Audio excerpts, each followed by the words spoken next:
Organic, true urban breakbeat culture. This is Fracture Neptune, and we run a label called Astrophonica. we drink London Pride, and welcome to our studio.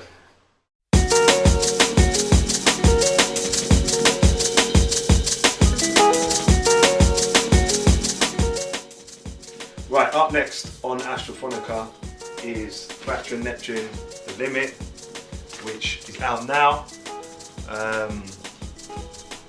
It's a very dark little piece that we made in here on our favourite EMU sampler. Then after that we're going to do a retrospective, a Fracture Neptune retrospective, which is a collection of our tunes over the last sort of 10 years. So lots of things on there that have been released on many respectable labels, and a few things on there that are unreleased and that'll be full heard.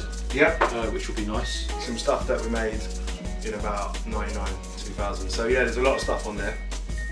After that, we've got like a catalogue of tunes kind of backed up that we're trying to decide exactly what to do with. There's a few collaborations that have been penciled in. I've just done a collaboration with Fred, FD. Nelson and I have got a couple of other things lined up with a few other producers that we really rate. Influences, right, my influences are originally, I suppose, from my dad's record collection. He's a guitarist, he's into like blues and rock really. So I used to hear him playing them when I was very young, and then when I got a bit older and I dared to flip through them, I went through them and sort of, you know, like Jimi Hendrix, Steve Miller, stuff like that. All the artists that we've since sampled and put in our productions, sorry Steve. But yeah, we have rinsed you out. I was going to say something about the records that my mum used to have, but I think maybe that's not a good thing because they're the type of records that you shouldn't really be proud about. But yeah, I mean, we've sampled some of my mum's records as well. Yeah. And they've been quite interesting, a bit more poppy. But they're also quite interesting. But I remember growing up, and definitely for me, James Brown was a big influence, and people like Soul to Soul. I just kept on hearing lots of breakdowns in tunes, not really knowing what a breakdown was when I was little, and thinking to myself, I like the bit when it's the drums and the bass on its own. When I was like 8, and not really understanding why I liked it, and now it seems to make a lot of sense.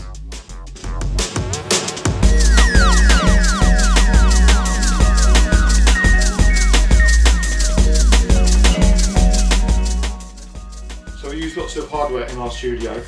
Mainly the two main things that we use is the EMU 6400 Ultra and the Mackie mixing desk. Those are the two main weapons that we use in our mixdowns, in our tunes. I mean, we don't, at least at the moment, we don't really use that much plugins and VST and stuff like that. We use Logic more like a kind of, as you might use, like a multi-track tape recorder almost, in that we make most of the sounds and whatnot on the EMU, kind of do what we need to do on the desk, and then multi-track them into Logic and maybe just fine-tune them with some VST EQ or compression or anything like that. But we don't really use like VST synths or anything like that. It's not that there's anything wrong with that whatsoever, but it's not really our sound. Yeah, it's not our sound. I mean, our type of thing is finding some old samples from funk records, putting them in the sampler, twisting them up a little bit in the sampler, putting them on a desk, making good use of a hardware gain and an EQ. Yeah. And basically, the gain on the desk will mash up any VST distortion. Yeah, just turn it up. If you've got a Mackie desk, just fucking turn it up, and you'll mash up any VST distortion out there. So yeah, that's it. Analogue is king. It is, yeah. Well, the thing is, it's important to use it. It's important to use both of them because everyone's mixdowns is loud and very bright these days, and you're not really going to get that out of the desk. So it's very important to do what you've got to do, get your vibe and your sounds, mash it up on here, but then make sure it ends up in Logic and kind of just tighten it all up and get the mixdown crisp in Logic.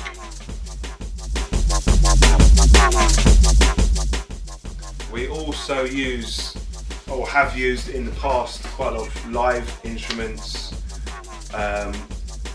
we did a record on med school called Ventura, which featured my dad playing lap steel guitar on it, which was pretty amazing, really, to be honest. In fact, there's another track we did on med school that's got Nelson playing a fucking melodica on it. Yeah, playing melodica. I think there was also me playing trumpet on there as well. Trumpet on that one as well. That was pretty cool. I played some bass on a record on breaking or bass bin. One and two. Yeah, so it's all part of it, you know. It's I think making music isn't just about using samplers and using sample CDs or sounds from records. I think being creative can involve using more traditional instruments as well, which is quite important. Definitely. Again, it kind of adds to the sound and it adds to the variation you can come up with when you make music, so you don't just sound like a one-trick pony, so to speak.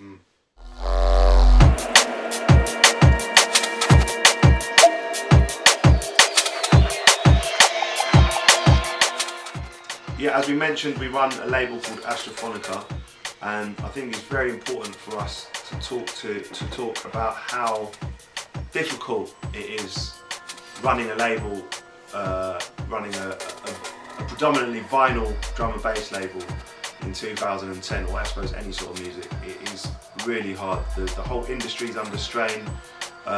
Pressing plants and stuff like that are prone to buggering this stuff up. I'm not going to mention any names, but trust me, I've had my fair share. What I wanted to mention as well was that I think it's very important these days. We think about artwork a lot, we think about colours a lot. Like all the artwork on our label's hand done by an artist called Emilski. It's all hand done, none of it's Photoshop at all, yeah?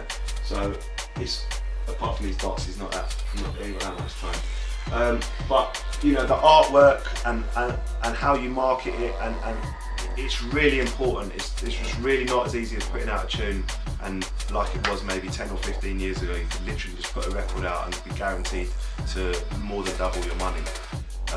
Now you've got to take everything into account. It's got to be good tunes, obviously, it's got to be good artwork, and I think in the future you're going to definitely see us collaborating a lot more with Emilski on loads of projects, like we did with the hand-painted test presses that we did for the Limit. We did 10 of those, sold them directly from our site, which we think stuff like that is very important for a vinyl label in 2010 to kind of make their mark on this kind of essentially digital market.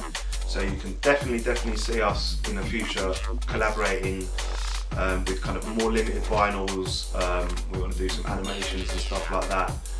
I think what we're trying to do is add a slightly different dimension to our label, in that it's not totally just about listening to music and buying records. There's an element of it being part of a larger thing, in that there is an element of the artwork being sort of having the same ethos as the music to a certain Completely, degree. yeah. And some of the projects that we're trying to do adding to that as well. So we've had limited artwork, as Charlie's mentioned, maybe some sort of animation, maybe some other videos that we'll be trying to do ourselves. We're trying to think of other ideas so that you're not just buying a record, you're sort of being part of something that's different to lots of other drum and bass labels. In a market where there's lots of independent labels, it's interesting to try and do something that makes it You've got to stand out. You've got to stand out.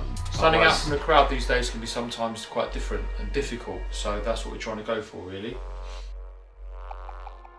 Well, drum and bass in 2010, or at least in the last few years, has been very, very exciting again, hence us probably starting a label. Yeah, that's got a big thing to do with it. It seems to have found its sort of creative feet again, whereas sort of beginning in the millennium it was very, very, very stale.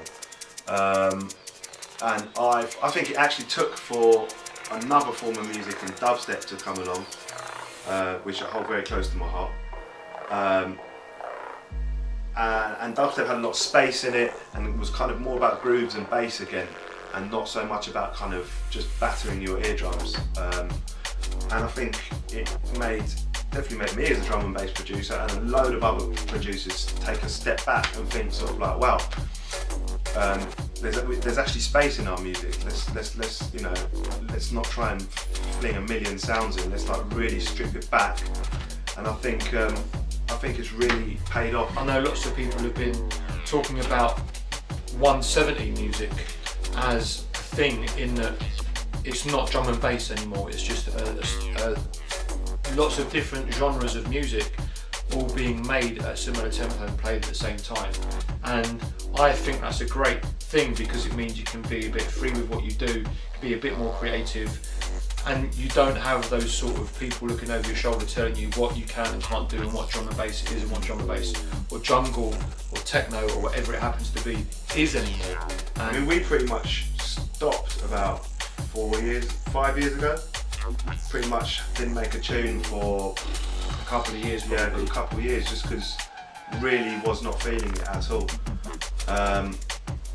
And sort of slowly got back into it. I think we made a few down-tempo things, but we kind of kept those to ourselves just to keep things going, really. Very disillusioned with it all.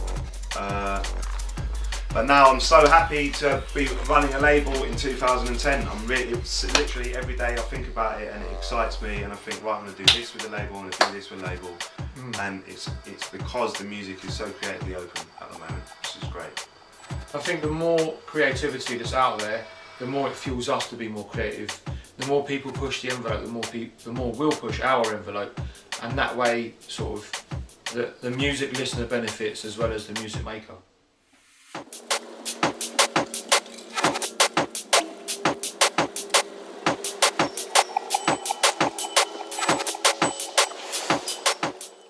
True urban breakbeat culture.